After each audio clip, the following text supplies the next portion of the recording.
बिस्मिल्लाहिर्रहमानिर्रहीम। बोलते कालम के साथ मैं आमिर रज़ा खान। और अमेरिका पीठ पर वार करेगा। जी हाँ, ईरान की पीठ पर वार करेगा और उसके लिए वो मुकम्मल तैयारी कर रहा है।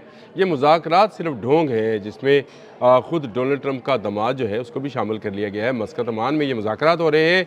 एक तरफ ईरान से कहा जाएगा कि वो अपने अनरिच्ड जो मवाद है यूरेनियम का उसको ज़ाया करे और अपने मिसाइल प्रोग्राम को ख़त्म करे और उसके बाद उस पर हमला किया जाएगा। मुझे ये क्यों लगता है या क्यों मैं कह रहा हूँ, इसकी एक बुनियादी वजह है। मैंने सिर्फ एक दिन पहले एक व्लॉग किया था जिसमें मैंने बताया था कि ईरान ने एक ऐसा ड्रोन बनाया है जो 30,000 फुट की बुलंदी पर उड़ने वाले फ्यूल टैंकर्स और उड़ने वाले एवॉक्स जहाज़ों को निशाना बना सकते हैं।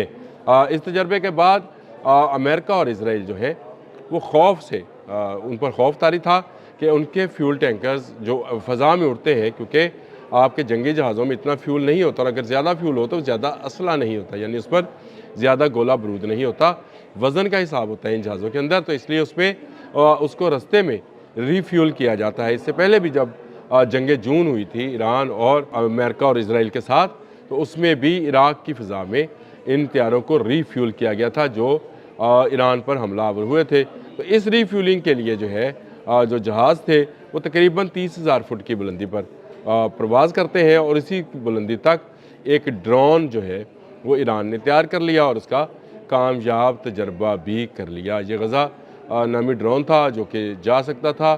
मैंने उसका नंबर भी बताया था, मैंने सारी चीज़ें उसके तजर्बे के हवाले से भी बताई थी और ये भी बताया था कि ये तजर्बा पिछले माह 16 तारीख को किया गया था। और उसके बाद से एक तरफ अमेरिका मुज़ाकरात का ढोंग रचा रहा है और दूसरी तरफ अपने A-11E जहाज़ जो है उनको मशरक़ वस्ता में पहुँचा रहा है और अब तक वो 3 जहाज़ पहुँचा चुका है।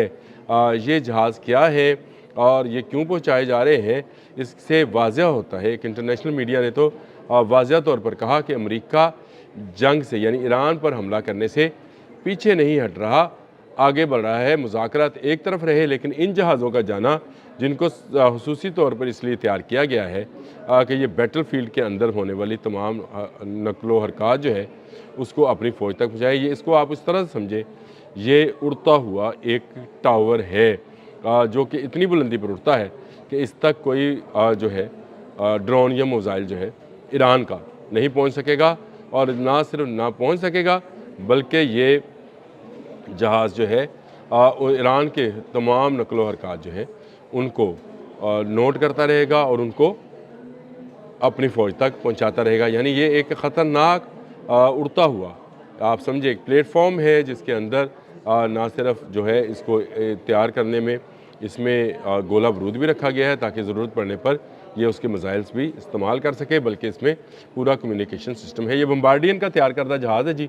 अगर आप कहते हैं तो मैं उसके मतलब भी आपको बताता हूँ। बम्बार्डियन ग्लोबल एक्सप्रेस ने ये जहाज़ तैयार किया था। ये E-11A और ये बेकन सिस्टम से लेस है। ये बेकन सिस्टम क्या है जी? Battlefield airborne communication node, यानी फ़िज़ा में उड़ता हुआ मोबाइल टावर जो कि मुख्तलिफ फौजी यूनिट, जंगी जहाज़ों, ड्रोन्स, कमांड सेंटर के दरमियान ना सिर्फ राब्ते का बाइस बनता है बल्कि मुख्तलिफ रेडियो सिस्टम को ब्लॉक करने और उनको उनमें खलल डालने का भी काम करता है। यानी पूरी तैयारी की जा रही है कि ईरान का जो बाइडू सिस्टम है जो कि चीन से लिया गया है उसमें खलल डाला जाए। मैंने इससे पहले बाइडू पे किया था, आपको याद होगा व्लॉग, और मैंने आपको बताया था कि ईरान जो है वो GPS के फरसूदा निज़ाम से निकल कर बाइडू दौर में दाखिल हो गया और उसमें उसके पास ये सलाहियत आ गई है कि वो नेविगेशन सिस्टम्स को जो है उसमें खलल डाल सकता है और इस खलल के नतीजे में मिसाइल और जहाज़ जो है भटक सकते हैं।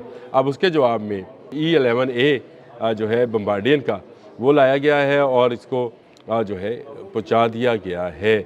मिडल ईस्ट के मुख्तलिफ ममालिक बशमूल सऊदी अरब मुख्तलिफ ममालिक में 3 जहाज़ जो है आ गए हैं। और जिस इंटरनेशनल मीडिया का मैं हवाला दे रहा था BBC का, उसने ये बताया कि इससे नज़र आता है उसके तजियाकार ने कि ये जो अमेरिका है वो अभी तक जंग से पीछे नहीं हटा है। वो एक तरफ जो है मुज़ाकरात की बात चल रही है और दूसरी तरफ ये काम किया जा रहा है।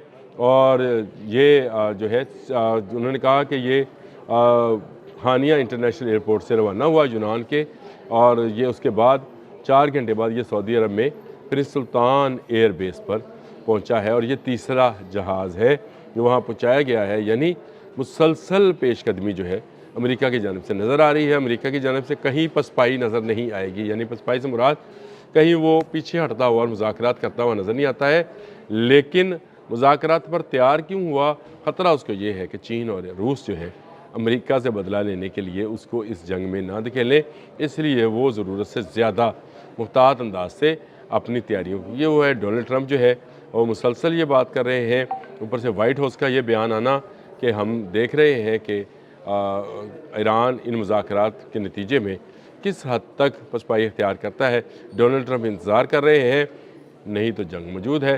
तो ईरान अगर पसपाई इख्तियार कर भी ले, ईरान अगर अपना एटमी और न्यूक्लियर प्रोग्राम और अपना मिसाइल प्रोग्राम जो है इसको रोल बैक करने की बात कर भी ले, अमेरिका पीछे हटने वाला नहीं है। और मैं इस बारे में आपसे बेशतर व्लॉग जो है कर चुका हूँ कि अमेरिका दुनिया के तेल पर कब्ज़ा करना चाहता है।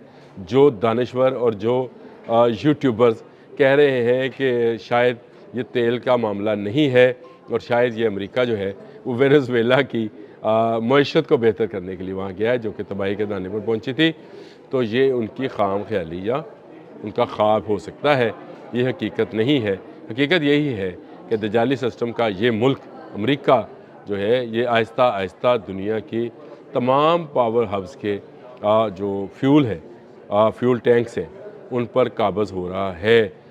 इसका जो है बहरे हिंद में और बहरा अरब में आना इस बात की वाज़िया निशानी है कि ये अपने तमाम बहरी बेड़े जो है पहले ये वेनेजुएला की तरफ लेकर गया, वहाँ पर हमला किया, निकोलस मडोरो को उठाया, अगवा किया और वहाँ पर कठपुतली हुकूमत बना दी। और अब ये ईरान के साथ भी ऐसा करेगा। ना सिर्फ ईरान के साथ करेगा क्योंकि वाद ख़तरा ईरान है, उसके बाद ये रेड सी में भी आएगा। सोमालीलैंड इसे बना चुका, सोमालीलैंड में अड्डे बन रहे हैं इसराइल के, और इसके बाद रेड सी ब्लॉक होगा, आबनाए हुर्मुज़ ब्लॉक होगी और खलीज फ़ारस जो है ये भी ब्लॉक होगी। और इस सारे तेल पर कंट्रोल किसका होगा? अमेरिका का। अगर ये किसी को नज़र नहीं आता है तो मैं ये समझता हूँ कि बैनुल अक़वामी मामलात में शायद वो अंधे बहरे गूंगे हैं और उनको ये नज़र नहीं आता कि अमेरिका आहिस्ता आहिस्ता अपने पंजे पहले वो ईरान पर साफ़ करेगा और उसके बाद वो खलीजी ममालिक के वो ममालिक जो कि तेल की पैदावार करते हैं और तेल की तिजारत करते हैं, उनके तेल पर अपनी कंपनीज़ का होल्ड कराएगा और उसके बाद उनके सफ़र पर भी पाबंदियाँ आयद की जाएंगी। और जो अमेरिका को यस करेगा उसको उसका तेल बेचा जाएगा और वो भी उस रेट पर जो अमेरिका चाहेगा। और दुनिया, पूरी दुनिया अमेरिका से तेल लेगी। तेल लेने गए वो दानश्वर और वो मुहक्कक और वो यूट्यूबर्स जो शायद आज भी अमेरिका के गुण गाते हैं। अमेरिका आहिस्ता आहिस्ता दजाली सिस्टम को बढ़ा रहा है और इस्लामी निज़ाम को जो है कंट्रोल करने की इस तरह से कोशिश कर रहा है कि वो तेल के कुओं पर काबज़ हो जाए, तेल की गुज़रगाहों पर काबज़ हो जाए और उसके बाद वो अपनी मन मर्ज़ी से जिसको चाहेगा फ्यूल देगा, जिसको चाहेगा रोक लेगा, कोई उसको पूछने वाला नहीं होगा। मासवाए वो चंद ममालिक जो अपना ख़ुद का तेल पैदा करते होंगे, कोई जो है अमेरिका के तसल्लुत से बाहर नहीं, ख़ासकर यूरोपियन ममालिक, वहाँ तेल नहीं होता, ख़ासकर यूरोपियन ममालिक जो है वो डिस्टर्ब होंगे, उनकी क़ुव्वत को रोक लिया जाएगा और उन्हें मजबूर किया जाएगा कि वो भी इसी दजाली सिस्टम के अंदर हैं। तो वो हिस्सा ही है, लेकिन फिर वो अमेरिका की मर्ज़ी के बगैर हिल नहीं सकेंगे। फिर नेटो हो, अक़वाम मुत्तहिदा हो, कहीं पर भी हो, ये तमाम ममालिक जो हैं एक के मोहताज होंगे। हाथ फैलाएँगे तो तेल मिलेगा, हाथ फैलाएँगे तो खाना मिलेगा, हाथ फैलाएँगे तो फसल देगी ज़मीन, हाथ फैलाएँगे तो आसमान से पानी बरसेगा। याद करें ये क्या दजाली सिस्टम ने ये सारी बातें हमें बताई नहीं गई थी। ये वही दजाली सिस्टम है। ईरान अगर आज सरेंडर कर जाता है, ईरान कहता है कि मैं अपने न्यूक्लियर प्रोग्राम को रोल बैक करता हूँ, तो फिर ये मामलात जो शायद मज़ीद चंद साल चल सकते थे, बहुत जल्द मुकम्मल कर लिए जाएंगे और ये दजाली सिस्टम पूरे इस्लामिक वर्ल्ड की क़ुव्वत को अपनी लपेट में ले लेगा। अब तक के लिए इतना ही। अल्लाह हाफ़िज़।